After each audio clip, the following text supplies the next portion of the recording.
There she's known as Dr. Sepideh Heydari, where she studied for 8 years before earning her doctorate of Cognition and Brain Sciences in the Department of Psychology. That was in 2020. Now, Dr. Heydari is a postdoctoral research fellow at UVic. Sepi hails from Iran, if you hadn't figured that out already. And last August, or I should say last August, she became a Canadian citizen. We're very happy for Sepi to have her parents visiting from Tehran and being with us today. Welcome to you, especially. Sepi, please.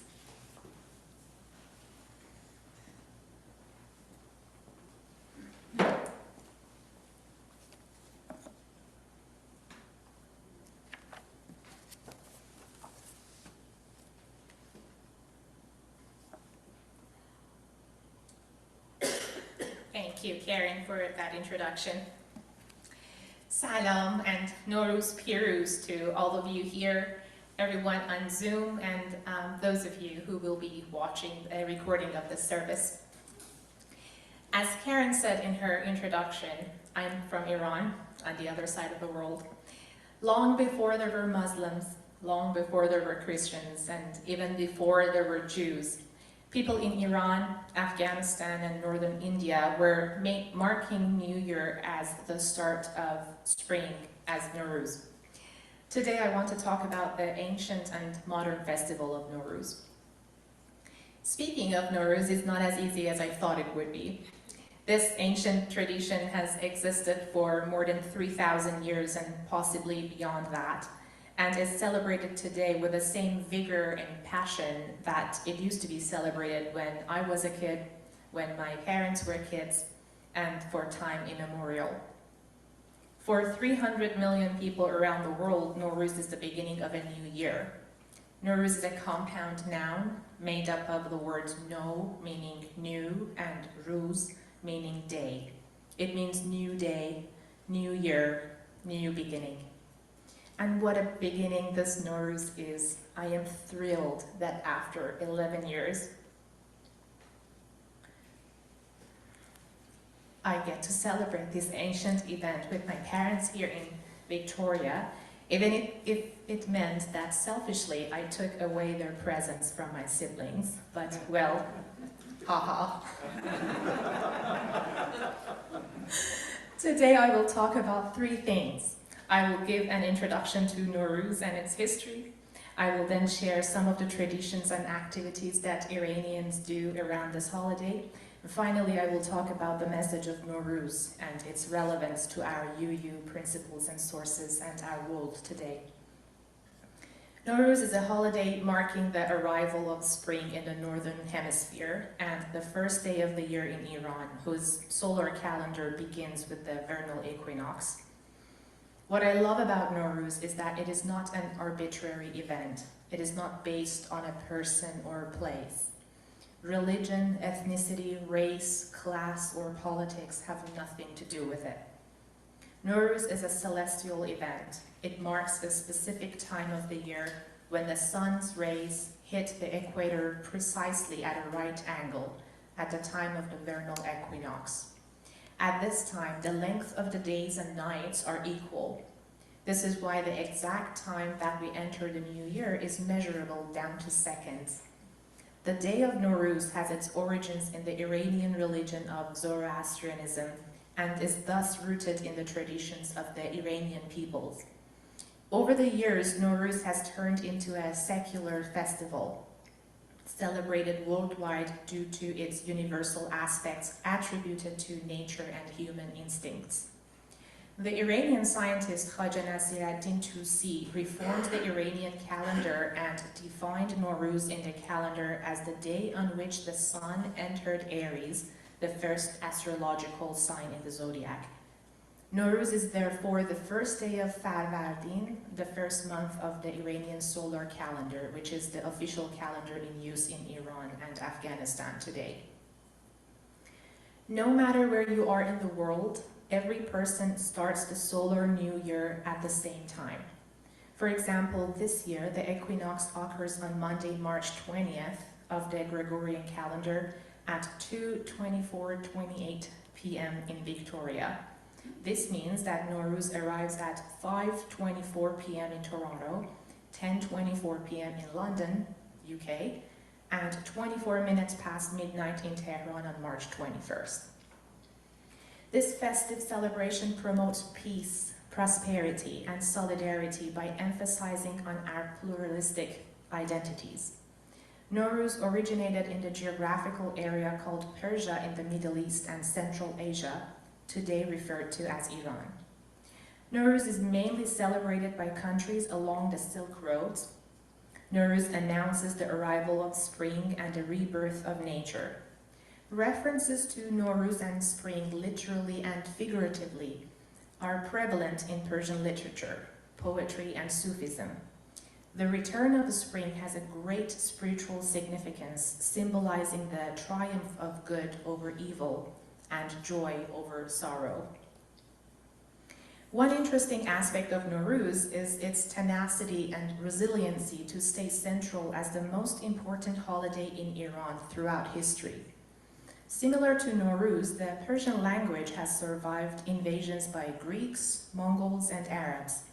With the conquest of Arabs and the spread of Islam in the region, most of the languages, religions, cultures that were indigenous to the countries in the Western and Central Asia, the Caucasus and Mesopotamia, were erased forever. We no longer, for example, know what languages Aboriginal Egyptians were speaking. Little is known about the cultures and languages of people in today's Palestine and Jordan. However, the Persian language, its cultures and religions stayed strong during the colonization by Mongols and Arabs. Anthropologists believe that Iranian traditions are resilient because they are deeply rooted in natural phenomena, art, and literature. For example, the Book of Kings, written by Ferdowsi 1,000 years ago, is a masterpiece that single-handedly preserved the Persian language. Ferdowsi, in his epic, wrote more than 100,000 verses using only Persian words, rescuing it from extinction. There are references to Norwruz in Ferdowsi's Book of Kings. This is why Norwruz, the Persian language, literature, and the art of storytelling are intricately intertwined and form the Persian identity. Norwruz lived through invasions, wars, famine, and most recently the 1979 revolution in Iran. Not only Norwruz wasn't forgotten, but it inspired the colonizers to add their own elements while keeping the essence of Norwruz. For instance, some Muslims use Quranic verses starting with the letter S as part of their haftzin decorations, or read the scripture at the time of the equinox to start their year in the name of God. Norwruz comes with its own set of rituals. Like the New Year here, Norwruz comes with New Year frenzies, with all sorts of activities that some people follow religiously and others follow leisurely. During the months of Bahman or Day, when, just like October, it is too early to play Christmas songs in shopping malls in Canada, people in Iran start gift shopping and Norwruz shopping. Growing up, it seemed to be the most important responsibility of parents to make sure kids get a new set of everything. Shiny shoes, pants, shirts, headscarves for girls, socks, you name it. In my household, my parents would be the last to shop new clothes for themselves. I always wondered as a kid, why Dad leaves his shopping for so close to the end of the year? What an inconvenience. It took me 30 years, more than 30 years, 22 years of education, job hunting, underemployment, and more jobs to fully appreciate what it means to be parents of 4 kids in a malfunctioning economy and manage to afford all the things we had as kids, and why shopping for mom and dad was always the last thing to get done. So much sacrifice. Shopping also includes shopping fruits, nuts, confectionery, and all sorts of ethnic delicacies that prepare an Iranian household for hosting. Because, well, the goal is to stuff the guest's face with all things edible when they visit you during the holidays. Khune tekuni, literally translated as house shaking, is another ritual that my family and most Iranians are committed to. Here, we know it as a spring cleaning, but don't be mistaken. This is not your ordinary house cleaning. Iranians end up washing all the carpets, windows, each and every bathroom tile, all the dishes in the cupboards, the bookshelves, as well as the books in them, and of course, the lamps. You are not done until you have washed every single corner of the house after 10 episodes of nervous breakdown while you regret every single decision in your life. A big part of the Norwruz festivities is visiting family and friends, an activity that can last for 10 days. Relatives usually gather in the house of the eldest member of the family, usually a grandparent, for Sal Tahvil, which is the time of turning the year, or the equinox. Then, like a pyramid, you start visiting the oldest uncles and aunts first and work your way to the younger ones. If you are the oldest or pretty high in the pyramid, you stay at home for the first few days and allow the young ones to pay you a visit. Then you repay the visitors by going to their houses after they have visited you. Sometimes you visit uncle number 1 and see uncle number 2 and 3 in their house during their visits. And based on your location on the invisible but very much agreed upon hierarchy, you come to an agreement with them about the order of the next visits to their houses.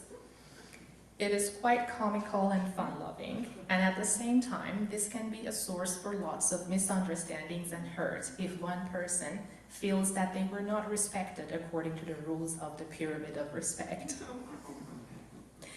Gift giving is big for kids. Kids receive gifts, usually cash, from hosts of the houses they visit. After a few years, a kid would have a pretty good handle on the amount of money they would make by the end of the holidays. Which households give out the big bucks, and which ones would be a waste of time, because the host does not increase the amount of AD, the cash gift, with that year's inflation. Leaving the houses you have just visited can be tricky for kids. You know as a kid you would receive some AD, but you shouldn't look forward to it so obviously, because after all, it was the visit that was the goal and not receiving the gift, you little rat. So as the parents exchange pleasantries, a kid's heart is pounding 200 times per second at the anticipation of the forthcoming AD, and at the same time, because of the composure they have to demonstrate so they don't look too expecting. Oh, the theatrics of AD, how I still miss you. Children of a family are sometimes gifted until they marry and separate from their parents, even if they are in their 30s. Preparing a haftzin, the 7-element table decoration that I also talked about in the story for all ages, is another central piece in Norwruz. Some families, including mine, take a lot of care in deciding the theme they are going for in their decorations each year. The prevalent colors they will use, the width of the ribbon you tie around the sprouts, the shape and length of the candles, and so on.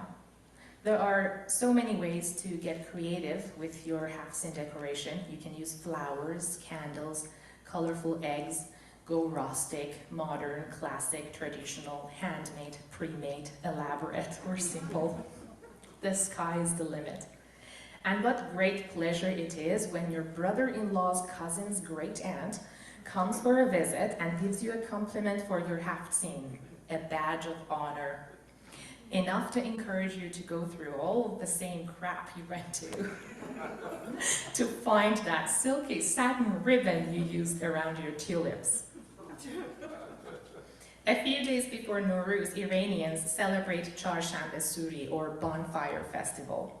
Bonfire Festival is an excuse to get outside, gather around the fire, sing, dance, and eat, do trick-or-treating, have fireworks, bang pots with spoons, make some noise. People make a long row of bonfires, form a line, and take turns jumping over the fire, chanting, "Zardiye man az to, surkhiye to az man." May our paleness burn in you, May your redness come to us.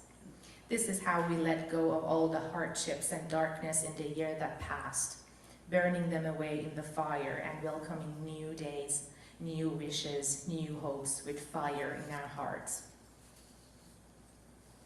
We also have tree planting a day before Norwruz, and yesterday we planted an oak tree at the Gordon Head Rec Center for all the lives that we lost during the Woman Life Freedom Movement. The Norwruz holidays last 2 weeks and end on the 13th day of the month of Farvardin, on a day known as Sepideh, or Nature Day. People will spend the entire day picnicking in nature, eating and lounging. In Victoria, Iranians have celebrated Nature Day at Goldstream Park with kebabs, hot vegetable broth, and lots of games, including cards, backgammon, and dodgeball. All kinds of games that our brothers and sisters continue playing on this day in parks all over Iran. I have talked about the rituals of Norwruz. Finally, I would like to talk about the relevance of Norwruz to our Unitarian principles. Unitarianism has 8 principles and 6 sources, and here is how I think Norwruz relates to our principles. Nobody owns Norwruz. The sun doesn't stop shining, and seasons won't stop turning for people of one region only. Therefore, Norwruz is a testament to our first UU source, as it manifests the direct experience of that transcending mystery and wonder, affirmed in all cultures, which moves us to a renewal of the spirit and openness to the forces that create and uphold life. The little seedling that the Inuit kid plants in a pot during winter will sprout by arrival of the spring, the same way the cherries will be in bloom in Japan, the olive blossoms spring in thick forests in Syria, and daffodils grow on the plains of Shiraz, leaving one unconscious with their fragrance. Norwruz is universal and inclusive, and by definition belongs to all. It doesn't discriminate and doesn't exclude. Pagan and Wiccan Unitarians observe equinoxes and solstices. Ancient Britons erected stone circles to mark the start of seasons. Similar to Norwruz, these traditions are connected to the last Unitarian source, spiritual teachings of earth-centered traditions which celebrate the sacred circle of life and instruct us to live in harmony with the rhythms of nature. The time of equinox, when the entire family is sitting around Haftzin, has always been sacred to me. Not in a religious way, but with a kind of sanctity you would experience during a meditative moment. Like nothing else matters, only this moment, you and the people you most care about. This is why Mom and Dad always encouraged us to wish good for people at that moment. Wish for health and prosperity for our neighbors, relatives, and ourselves. We wish for peace in the world, prosperity in our households, health in our minds and bodies, and joy in our hearts. I talked about 3 things today: Norwruz and its roots, Norwruz activities, the Persian version, and how Norwruz relates to Unitarian principles and sources. Starting tomorrow, your Iranian neighbors, the 50,000 Iranians in North Vancouver, the 1 million Iranians in Los Angeles, and 1 million others in the diaspora, together with Iranians in Iran, as well as people in Afghanistan, Tajikistan, Uzbekistan, Turkmenistan, Azerbaijan, and Turkey, are joyfully celebrating Norwruz, the new year. I will be wishing for a democratic and free Iran. This is how you can join the celebrations. Repeat after me: Norwruz Piruz. Norwruz Piruz. Thank you.